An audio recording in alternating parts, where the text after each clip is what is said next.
పాడి పంటలు ఛానల్ వీక్షిస్తున్నటువంటి రైతు సోదరులకు నా నమస్కారం. నా పేరు డాక్టర్ యు విజయభాస్కర్ రెడ్డి.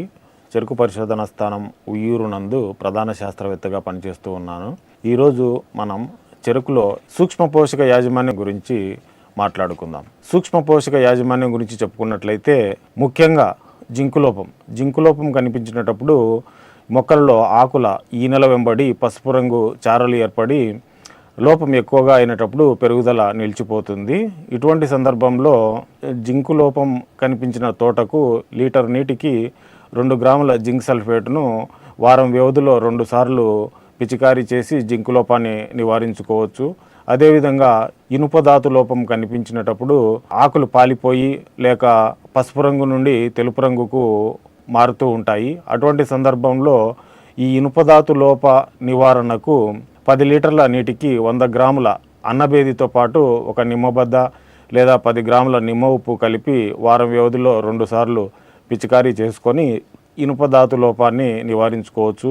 అదేవిధంగా మ్యాంగనీస్ లోప నివారణ ఉన్నట్లయితే లీటర్ నీటికి 5 గ్రాముల మ్యాంగనీస్ సల్ఫేట్ కలుపుకొని ఎకరాకు 2 నుంచి 2.5 కిలోల మ్యాంగనీస్ సల్ఫేట్ను మొక్క అంతా తడిచే విధంగా స్ప్రే చేసుకొని మ్యాంగనీస్ లోప నివారణ చేసుకోవచ్చు.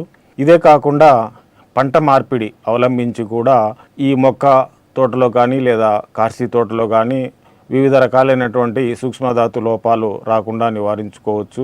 ముఖ్యంగా మాగాణి భూముల్లో లేదా తోట నేలల్లో మొక్క తోట మొదటి కార్సీ తర్వాత వరి, పెసర లేక మినుము పంటలను వేసుకొని ఈ చెరుకు సాగు చేయడం శ్రేయస్కరం. అలా కాకుండా 2 సంవత్సరాల కాలపరిమితిలో 3 పంటలు పండే విధంగా అంటే మినుము, పెసర, వేరుశెనగ ఒక పంటగా వేసి తర్వాత మొక్క తోట, కార్సీ తోట మొత్తం 3 పంటలు 2 సంవత్సరాల్లో వచ్చేటట్లుగా పండించుకోవడం లాభదాయకంగా ఉంటుంది. ఈ విధంగా మొక్క తోటలో ఒక విధంగాను, కార్సీ తోటల్లో ఇంకొక విధంగాను అంటే సిఫారసు చేసినటువంటి నత్రజని, భాస్వరం, పొటాష్ ఎరువులను తగిన సమయంలో వేసి మంచి దిగుబడులు సాధించుకుంటూ సరైన సమయంలో సూక్ష్మ పోషక యాజమాన్యం చేపట్టుకున్నట్లయితే చెరుకులో అధిక దిగుబడి సాధించేందుకు అవకాశం ఉంటుంది. నాకు ఈ అవకాశం ఇచ్చిన పాడి పంటలు ఛానల్ వారికి ధన్యవాదములు.